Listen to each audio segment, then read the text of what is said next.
1 গ্রাম অ্যান্টিমেটারের দাম প্রায় $60 ট্রিলিয়ন, কিন্তু আমাদের মহাবিশ্বে এমন একটা জিনিস আছে যেটা এই অ্যান্টিমেটারের থেকেও বেশি দামি, আর সেটা হয়তো আপনাদের সামনেই আছে। কি দেখতে পাচ্ছ না? আরে আসো আমি দেখাচ্ছি।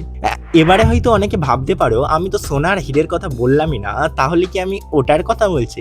আরে ঘন্টা, কারণ মহাকাশে এই সোনা আর হীরের কোনো সম্মানই নেই, কোনো সম্মানই নেই।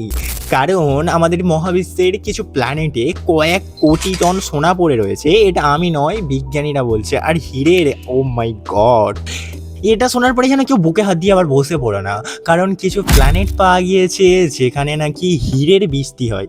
মানে আমাদের পৃথিবীতে জলের বৃষ্টি হয়, ওখানে হীরের বৃষ্টি হয়। আহা দয়া, যাবে নাকি কেউ আমার সাথে? তাহলে বস্তাটা রেডি করে নাও। আর তার আগে জেনে নাও, প্রেনাইট নামের একটা পাথর আছে যেটা আমাদের পৃথিবীতে মাত্র 1000টা পাওয়া গেছে। আর অ্যান্টিমেটার, ও হো, ওটা তো বানাতেই 1000 বছরেরও বেশি লেগে যায়। আর এগুলোর থেকে সব থেকে রেয়ার দামি জিনিস হলো, যেটা মহাবিশ্বের কোনো জায়গায় পাওয়া যায়নি, সেটা হলো গাছ, যেটা মানুষরা কাটার পিছনে উঠে পড়ে লেগেছে। কমেন্ট সেকশনে বলো তো কারা কারা সত্যিই গাছ বাঁচাতে চাও।